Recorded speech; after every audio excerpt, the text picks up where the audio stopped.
After more than a decade in the international business or industrial machinery, people ask if I've spotted any real patterns. I have, but I didn't find them by traveling. The truth isn't in the destinations. The truth is in the quotation sheets. Those equipment quotes sent to clients worldwide are the clearest mirror I've found for how this world actually operates. When you pitch the exact same industrial solution to a high-precision factory in a developed market, and then to a small family workshop in an emerging one, the illusion of an equal world disappears. What's left is a hard, physical layering of reality. Two reality end up on your screen at the same time. Two production lines running on different voltage, both waiting on the same quote. In developed markets, money moves like fuel, light, fast, ready to burn.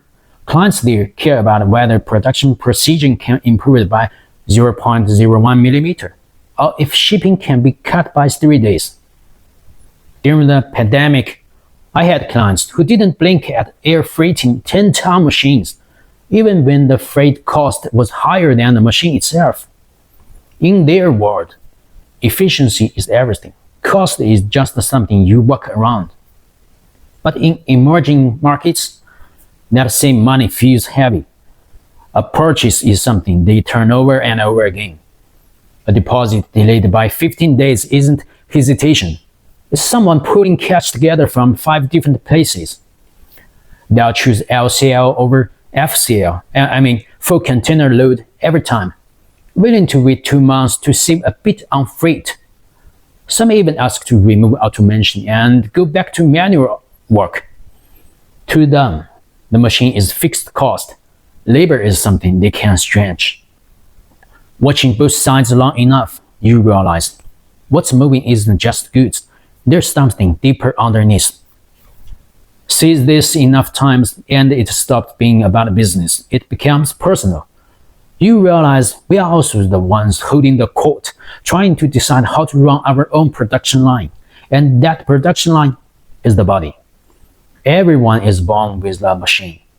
Some start with better specifications, better environment, stronger foundation, more stability early on. Their life is about expanding. But most people get in something that works barely. It overheats, it's inefficient.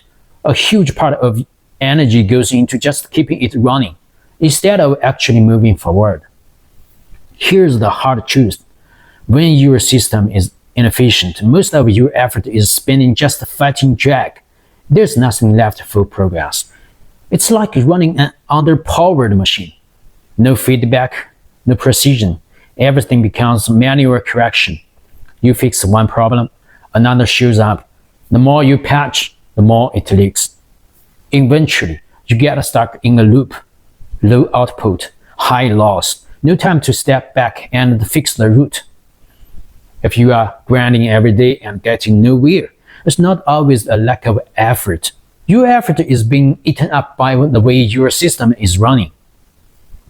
Scarcity leaves a mark. Long-term pressure builds a defensive pattern in the brain. One that's built to survive, not to move forward. Even when the things improve, that pattern doesn't disappear. It stays in the background. At the moments you need clarity, it quietly slows you down. Hard work matters, but effort alone can't fix a bad setup. Fixing that is more useful than avoiding it. If you can't quickly change your background, your resources, or your environment, then your options are limited. But there's one place most people ignore: your physical state.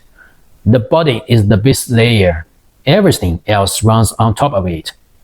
If your intake and output are not under control, you are already running in a slow failure mode. Poor metabolism, bad sleep, low emotional tolerance. This don't break you overnight. They just make you slightly worse in every situation that requires judgment. That slightly worse is exactly where gaps open.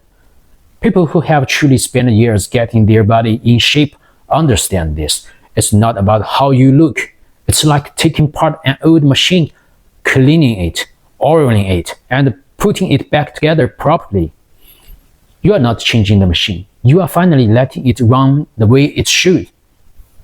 Lose the excess weight, train consistently, eat with intent.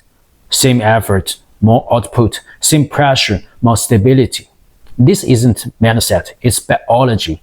When your energy is under control, when you can switch on when needed and stay steady when it matters, you start seeing things more clearly, not more positive, more accurate. You can finally tell the difference between the real problems and the noise. Once you realize that, the whole approach shifts into a different gear. You start by cutting out whatever is draining you. Think about it like a voltage regulator. Unstable input kills the core components. So you stop letting every social obligation or emotional drama push your baseline down. You protect your bandwidth. Then you have to be honest about where you are putting your resources. Most people scatter their energy on things that never pay back. Worrying about appearance or busy work.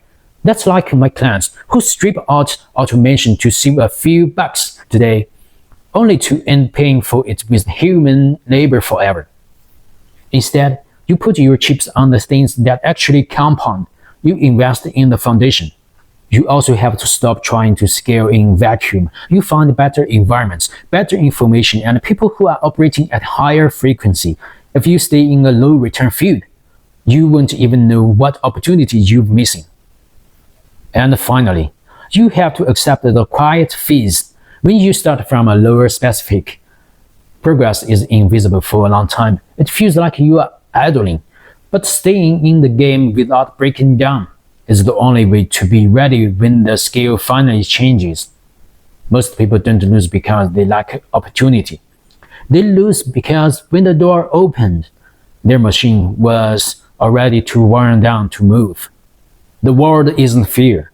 Every day, it hands you the same reality. But seeing that gap clearly shouldn't make you bitter. It should make you calm. You stop wasting power on the wrong friction. You stop trying to outrun people with top-tier starting points. You just focus on getting the absolute maximum out of the machine you have. You don't get to change the hardware, but you can absolutely change how it runs. And when the internal noise finally drops, you don't become luckier. You just stop missing what was already there.